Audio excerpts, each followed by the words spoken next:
Daniel, thank you very much for joining us here at Press TV. Can you tell us why are you here protesting?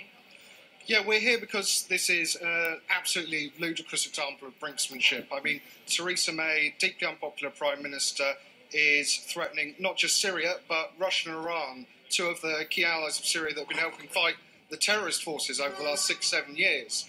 And she's doing so on the basis of apparently evidence that we don't get to see. Macron's just come out and said he has evidence. The US and Britain are saying they don't have evidence yet, and they're looking for it. But she's calling a cabinet meeting, and it's clear that they either want to do this before the Organisation for the Prevention of Chemical Warfare reaches Dhouma to investigate the alleged chemical attack, so that their essentially lies can't be exposed and they get their justification for war.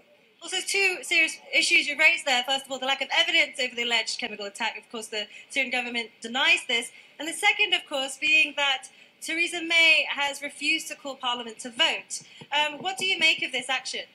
So the big thing really for me is the lack of evidence, and it's in line with years and years and years of disinformation and outright lies from the mainstream media about the role of groups such as the White Helmets, who have been exposed as working with the Islamic terrorists that are Western-backed proxy mercenaries, essentially, for Britain and the US.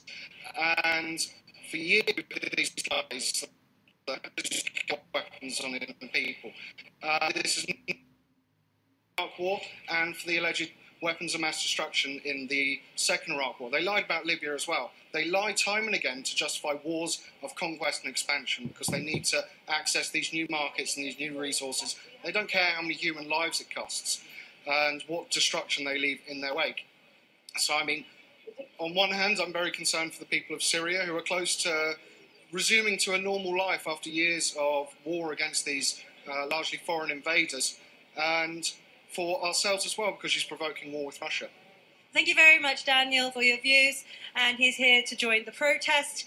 Of course, there is no clear information as of yet on what course of action the UK will take, only that it has been agreed that the UK should take military action.